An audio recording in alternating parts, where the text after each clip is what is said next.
Strap on your tanks and dive right in. Underwater Videographer is live right now.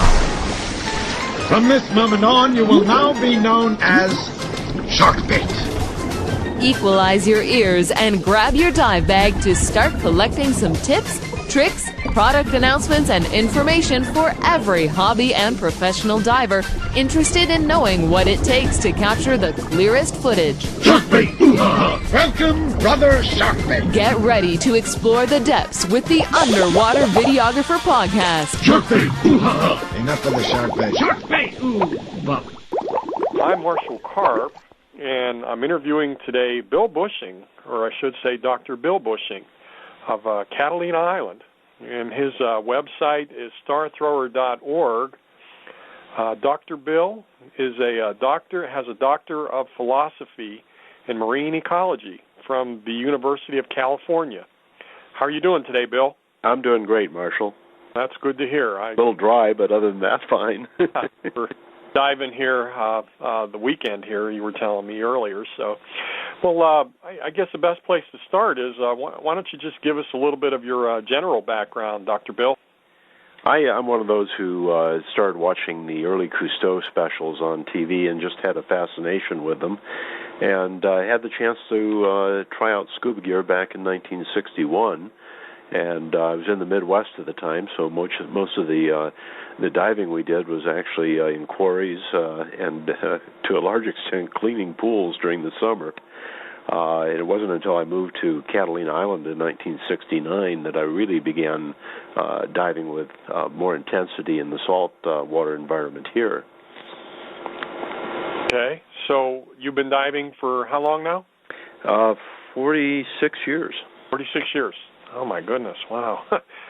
Like back when I got started, too. The old, what was that, the old J-valves back then? Oh, yeah, still have one. Yeah, okay. All right. Let me see. So let's talk about your underwater video background. How did that all come about? Well, I'd always wanted to do underwater video, but when I was teaching, I didn't have the income to support it, nor did video exist at the beginning. And it wasn't until 1985 when I was working as a consultant on a Cousteau special that Jean-Michel Cousteau handed me a Hi-8 video camera and said, document this. And I went, my God, I've never done this. I've only used video for family reunions and things like that. And all of a sudden a light bulb went off, and I went, video, natural history, perfect. And I started doing terrestrial video at first, and then took a 3-month dive trip around the Pacific, out to Southeast Asia and Australia, New Zealand, and the South Pacific Islands. And the one real regret I had was that I didn't bring back anything other than what was in my mind in terms of the memories of that trip. And I immediately went out and researched housings and cameras and picked up a unit within, I think, about 2 weeks of returning. And I've been filming ever since. Remember what equipment you started off with? I sure do. I don't remember exactly which camera model, but I started off with an 8mm Sony, and I still use the exact same housing that I bought back then, which is a backscatter Top Dog. I actually have 2 of them, and I've used them with 6 different cameras so far. And it's one of the beauties of that simple system is that although it lacks some of the sophisticated controls, it will house, I think, somewhere in the vicinity of 150 to 175 different cameras that they have a link connector. And so I've used it for everything from regular 8 on up through high definition, which I shoot now. Going with that, just a note about the housing, though. So, yeah, what I've heard about those aluminum housings, you take good care of them, they'll last forever. Yeah, this one's had absolutely no problems since the 7 years I've used it. You ever drop it? Not really. I'm pretty careful with it. Just wondering. Okay, good to hear. Okay, so what about the evolution of your film to video there? So you started off with Hi-8, and you're in high def now. Tell us about that transition and progression there. Well, it's one of the problems, of course, of filming anything that has high quality is you have to keep up with the technological changes. And I've been through, I think, 6 different formats over the course of the last 6 years.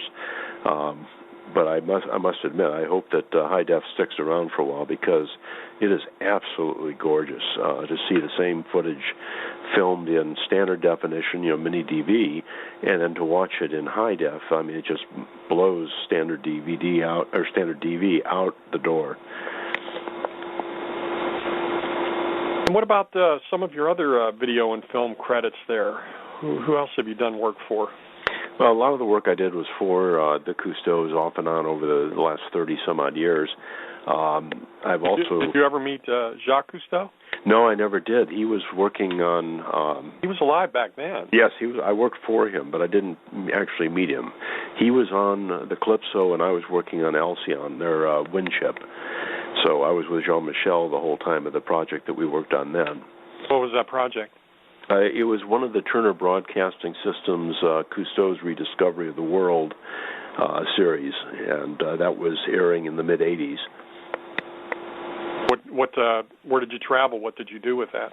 All my work was done in the Channel Islands area. We were doing a 2-hour special on the Channel Islands off of Southern California, and I was serving primarily as a script consultant and facilitator topside. I didn't do any underwater filming for him at the time. This was well before I got started. What was it like working for the Cousteaus? Well, I decided I didn't want to do it full time because their schedule is so incredibly hectic. I mean, we were going basically 24/7 during the filming, and I know Jean-Michel has that kind of a schedule himself. He is just hopping one flight after the next, and it's not a schedule I would want to function under. It is very demanding. And how long did you do that? Well, I worked on that film for the course of a couple months, and then it aired back in 1986. But I've worked with them on a number of other projects that were not necessarily video-related, because we now have a facility for them, for Jean-Michel Cousteau out here on Catalina Island. Touch with them there. Oh, yeah, I just saw him 2 weeks ago. Great. 3 weeks ago. What about some of your other users and customers there? What other jobs you've done? I've submitted video for products or for projects that were put out by the Weather Channel, PBS, a number of commercial DVDs, plus my own, of course. And I still have the stock footage market as one of my main sources of income. It's certainly the more lucrative area of any of them that I pursue, but it's also the least satisfying in some ways because I don't have control over how the product is or how the video footage is used in the final product. I really prefer to create my own product as much as possible, but that doesn't always generate the revenue. Are you marketing to these places, or do they just find you? I am one of those. Yeah, they seem to find me through the website or through word of mouth. One company, East West Studios in New York City, saw the website, saw that I had footage on sea cucumbers, and that's what they wanted, was sea cucumber footage for an educational television series in Japan, and provided them with a couple minutes of footage, and they seemed very happy with that, and it paid quite well. Do you get assignments mainly where I have to go down and video this, or do you just go down and video and then have it in your library just in case you get calls like that? Yeah, exactly. What I do is I dive about 300 dives a year, and I collect footage on every dive I'm on. I don't go without my camera. It's part of my trim. And I just collect stock footage and archive it, and then have it available. If someone asks, what do you have of moray eels, I can easily go back to my archived footage and pull together the footage I have and send it to them for their review. What would you say was the most interesting dive you've ever done? Most interesting dive, with a camera or without? Let's stay with the camera. Definitely the great white sharks of Guadalupe. Tell us about this. I was down there on a scientific expedition, which was great. It saved me about $3,500. Who was this through? This was through the Flagler Institute of Environmental Research, and we went down there on 2 private vessels and hooked up with the shark diving vessel down there. And it was really a great experience. I was there to film primarily, and I filmed in one of the cages, and Guy Harvey was filming in the other cage for his TV show. And he ended up using a fair bit of my footage in his show, which was great. So you were in the shark cage then? Yes, we were strictly in the cage. We didn't go out of the cage at all. And they did the number. They were chumming, and you were in the cage, and they did things to try to lead them close to the cage and past the cage and everything? It didn't take too much convincing. They were coming in pretty well. We were there late in the season in December, so we couldn't get any of the tuna that they prefer to use for bringing them in. We just had to use yellowtail. But in addition to the film work we were doing to document everything, the other scientists were actually taking DNA samples and putting satellite tags on these sharks so that they could track their movements. How did you feel being in the cage, nose to nose with great white shark? I didn't mind once I was in the cage, but the first time I tried to enter the cage, it was a little unstable, and I kind of worried about falling over into the waters there. But I have had friends who have gone down there 2 different occasions and had sharks actually go through the cages. Oh, my. Both of them were imagers. One of them was a videographer and one was a still photographer, and they had the presence of mind to drop to the bottom of the cage and film as the shark went through. I didn't have any such situation. They would pass by very close. I could reach out and touch them, which I didn't, but I could. And so we had a wonderful opportunity just to film them close up. Was that the most dangerous filming situation you found you're in? Well, I didn't feel any real sense of danger down there.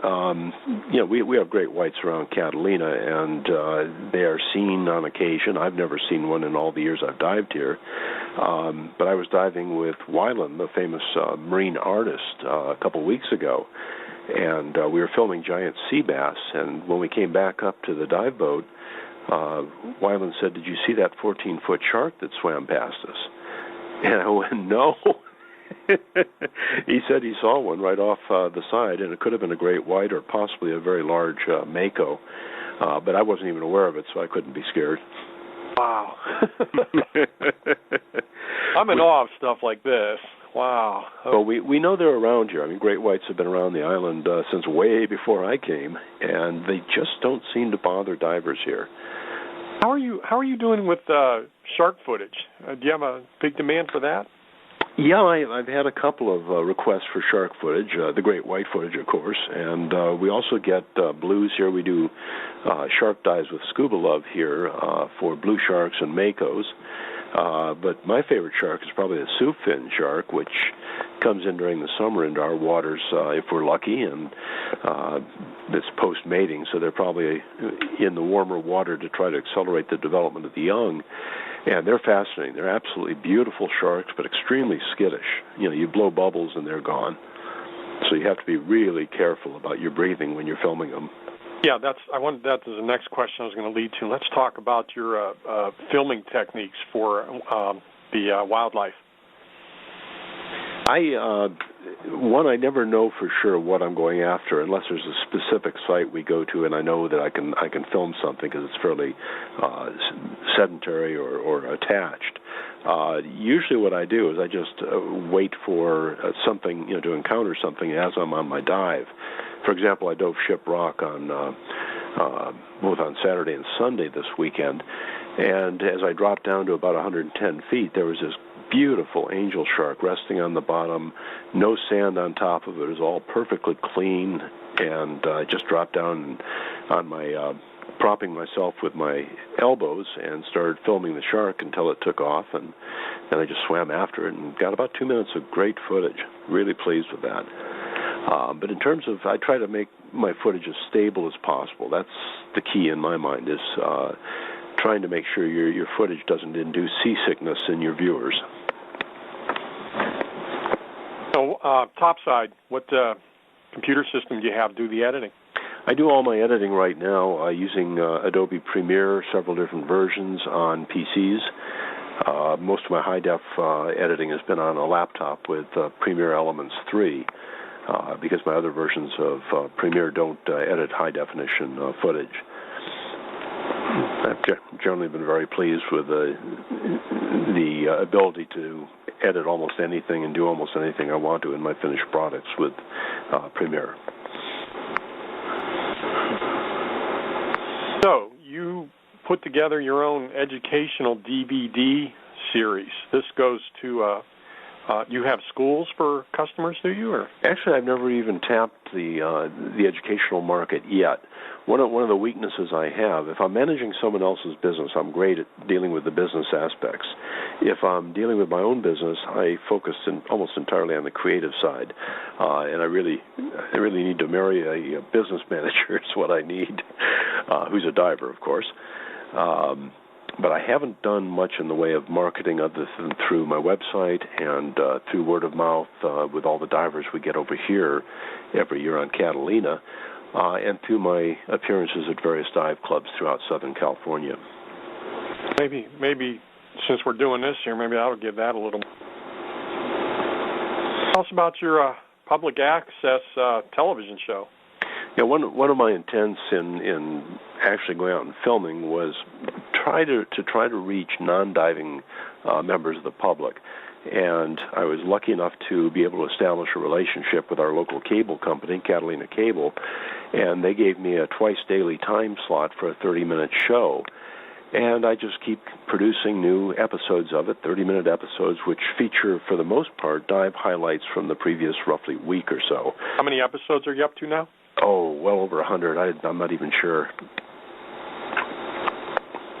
And you were telling me before we went on here that's kind of taken off for you.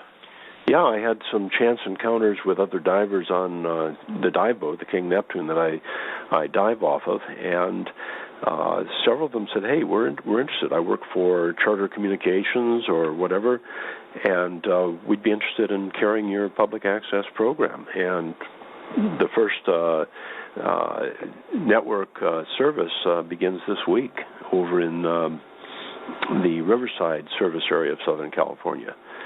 So I'm hoping this will expand into all the service areas of Southern California and possibly beyond in the state, because my focus is almost entirely on diving in California. I do have special shows of diving elsewhere when I travel to Belize or Tahiti or Florida or wherever, but most of it focuses on Catalina waters, or Southern California waters. California, yeah. All right, switching gears here, let me ask you this here. If you could start out all over again with underwater video, what would you have done anything different, or what would you have done different? Well, I could say I'd wait until high definition came out and start then, so that all my hundreds and hundreds and hundreds of hours of footage wasn't basically obsolete from the past. But of course, I've had tremendous joy in doing what I do, and most of the broadcast footage that I have right now is in standard definition footage, because a lot of the TV networks have not switched fully to high definition at this point. So it's still quite usable. I'm making several different series now in standard definition, but I'm starting to work in the high definition format more and more, because that's what stock footage buyers are looking for. Again, this is Dr. Bill Bushing, and his website is starthrower.org. Dr. Bill, do you have any final words or thoughts here for our listeners? Yeah, I do. This is something that goes out to divers in any location, whether it be Ohio like yourself, or Florida, or California, or what have you. I think it would be a great idea for divers who take video to get together and collaborate on producing their own TV shows that focus on their specific region of the world where they dive, and help to educate the general public about what is underwater, perhaps trigger interest in learning to dive themselves, but more importantly, to broaden the base of individuals within our society that have an understanding of the need to protect our marine resources. Well put. Well said. We'll close on that note. Thank you very much, Dr. Bill. Well, thank you, Marshall. Again sometime. Explore the depths with the Underwater Videographer Podcast.